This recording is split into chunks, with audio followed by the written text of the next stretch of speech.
This scene, ladies and gentlemen, by the way, it is badly damaged now because of natural causes. This is from the temple of Queen Hatshepsut. Have you heard the name before? Very famous queen, ruled Egypt for 22 years.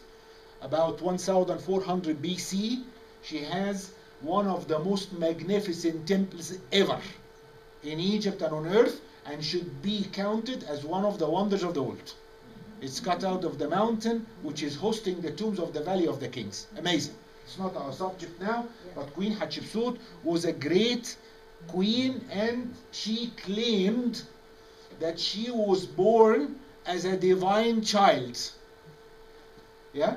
She ruled 1400 BC. So here you can see the mother of Queen Hatshepsut, and she's like pregnant. Yeah?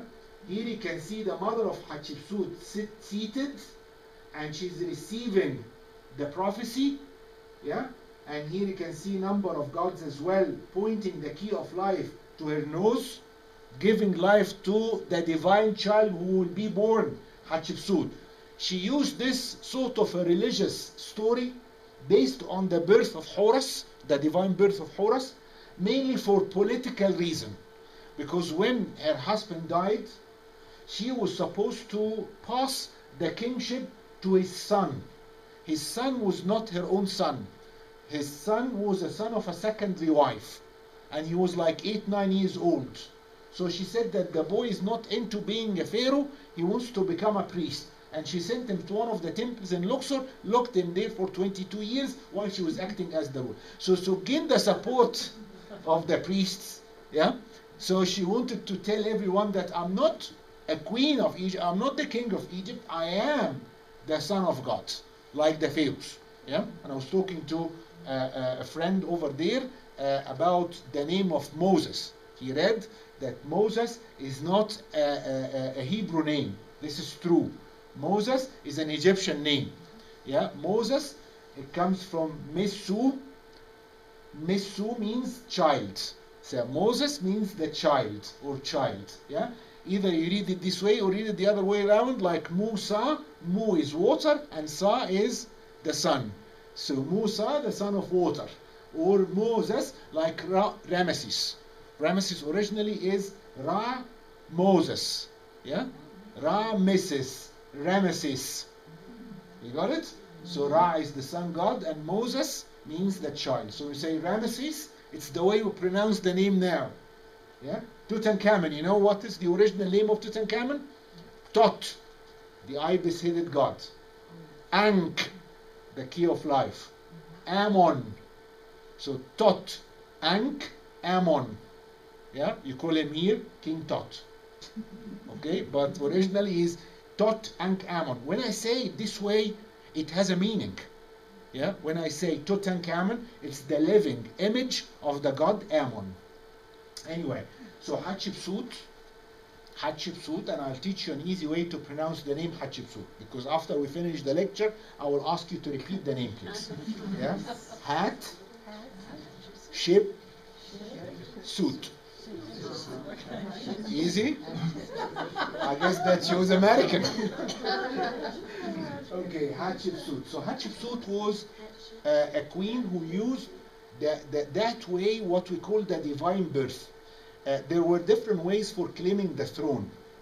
The legal way is to be the son of the king and the queen. That's the legal and the normal way. But there were other ways as well. One of them is known as the divine birth. The other one is known as beloved and chosen. So one of the kings will say, I am the chosen by God. I am the beloved by God. So I am the pharaoh. Yeah? Assuming that he is beloved by the God and he is chosen by the God and so on. Anyway, Hatshepsut was the first one to use that divine birth way for claiming the throne, and worked. About 150 years later, another king called Amenhotep, Amenophis III, used the same way, and the story is mentioned in the temple of Luxor. The divine birth. He said that my father was the god who came to my mother, the queen, and he spent the night together, not making love, not having sex. They never mentioned this, yeah? But it was passing the divinity through the nose of the queen by the key of life, as I said over there. Yeah? So it is the word, yeah, through the nose, the word of life, and the key of life through the nose. Yeah? Are you familiar with the key of life? Yeah, the key of life, we will come to see it later on. We'll talk about it in depth. So, two of the fifth. Who was Amenhotep the third? Amenhotep the third was the father of Akhenaten. You haven't heard the name of Akhenaten. You've heard the name of his wife, Nefertiti. Yeah? Akhenaten was the father of the famous golden pharaoh, Tutankhamun. So Tutankhamun's grandfather claimed that he was the son of the god, the divine child of the god. Okay. This just to understand the concept of Isis and Virgin Mary. One of the titles of goddess Isis, by the way, was Virgin Mother Isis. Virgin Mother Isis, because physically she never had sex with Osiris to give the birth Horus. Yeah? He was dead, he was mummified, he was chopped in pieces, and he was mummified again, and so on, so as we went through the legend. Also, from the ancient Egyptian mythology, when Horus became young and strong man, Horus the baby, the son of Isis, when he became young man, he has been told to go and fight the god of evil, Seth, for revenge. Yeah? So we see in his temple of Edfu, which is halfway between Luxor and Aswan in Upper Egypt, we see lots of scenes showing Horus on a little boat, and he is killing that little animal which has lived in the Nile long time ago, not anymore, which is the hippopotamus. See, look at the size of it. A bit of exaggeration to show that Horus, who was a falcon, is bigger than the hippo, yeah? Which is sort of exaggeration. But he also mentioned that I couldn't kill him. Evil will stay evil, yeah? So it's a battle between the good and the bad, like Saint George, very much. The battle between the good and the bad, the dragon. Yeah? So very similar. Again, you can see Horus here almost won the battle without killing the hippopotamus, which is getting bigger now. Yeah? But he is riding the god of evil. He's riding the animal. So when he is riding the animal, it means that he's putting it under control. There are chains. His mouth is chained, and also his legs. You see the chain over there. Yeah? So he's putting it completely under control, but he cannot kill him. So good will stay good, and evil will stay evil. And this is like a very good example of the battle between the good and evil.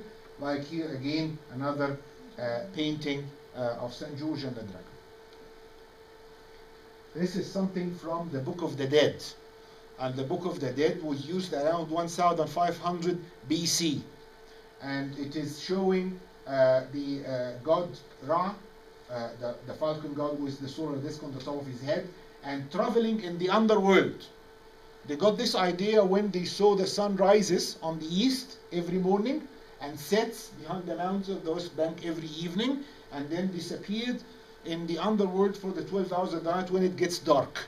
So this is the journey of Ra in the underworld, which is the same journey every one of us will have or will do after death, because death is just a preparation for a later stage.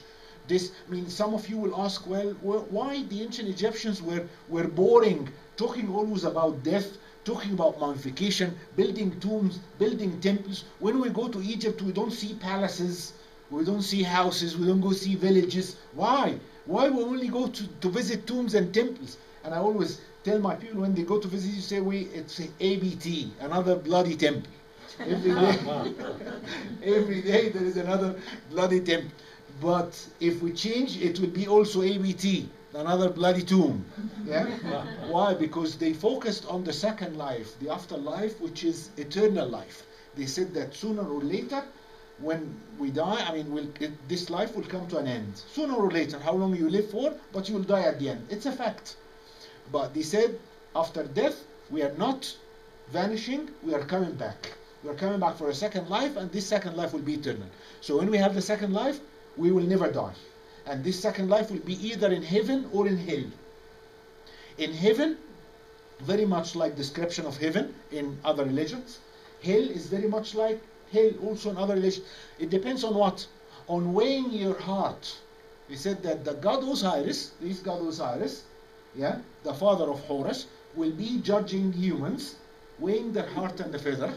And the feather was the feather of justice, light feather, and the heart is a human heart should be heavy. So he said, if the heart is heavier than the feather, it means that this guy was bad because his heart is full of sins. That's why it's heavy. So he will be thrown in hell. If the heart is lighter or equal to the feather of justice, so it means that he was a good guy and he deserves heaven. So he'll be either in hell or in heaven, eternal. So they focused more on the afterlife. Not because they were boring and they didn't care about this life, no. But on the contrary, actually, because they loved life.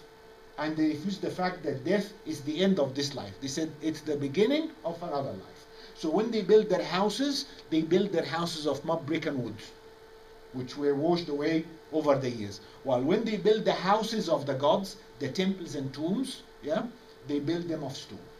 This is why they survived. So here you can see the assistants of the god Ra are like killing a big snake. And snakes were very famous in ancient Egypt, and they were shown always on the walls of the tombs in the Valley of the Kings and on the pages of the Book of the Dead. So here you can see quite similar concepts of killing the snake, which is in another picture, the dragon.